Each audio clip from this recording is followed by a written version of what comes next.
We're back with another edition of Play-by-Play Show of Shows. I'm here at beautiful Chez Josephine Restaurant on Theater Row. I'm joined by my friend and New York One colleague, Frank Dilella, and a brilliant young playwright, Paul Downs Colaizzo. Hi. Who has written a play, a very provocative play, Really, Really, which is at the Lucille Lortel Theater. Paul, you've written this play in which a young woman may or may not have been date raped by a handsome young college student who she's been has had a crush on. There are a lot of unanswered questions. How many questions did you feel you had to answer, and how many did you want to leave hanging? Enough to tell a story and leave enough unanswered to have a discussion afterwards. I went to NYU, so my college experience was very different than the typical college experience. There was no campus, there was no quad, there was no social hall, or I don't even know what they're called. But so in writing this play, I actually had to do a lot of research on what college life was like. I'm from Georgia, and so a big part of high school life there is college life. But then also pop culture, ranging from Rules of Attraction to Van Wilder, to sort of find what the icon of college life is and let that be infiltrated by reality. Have you found that the play has gotten different responses according to gender? Yeah, I mean, but it's not limited to that. It's been different response by age, by socioeconomic class, by region, by political belief.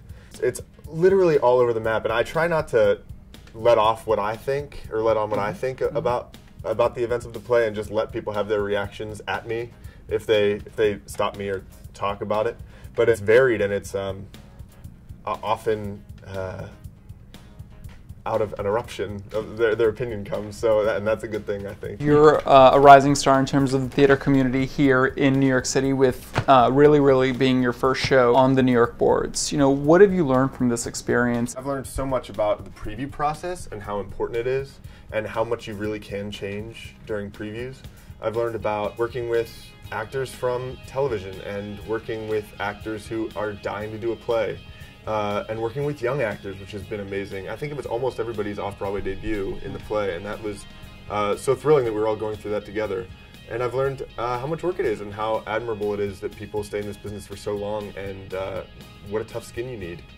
Paul, coming into this commercial climate, how do you feel it is for young playwrights breaking in now?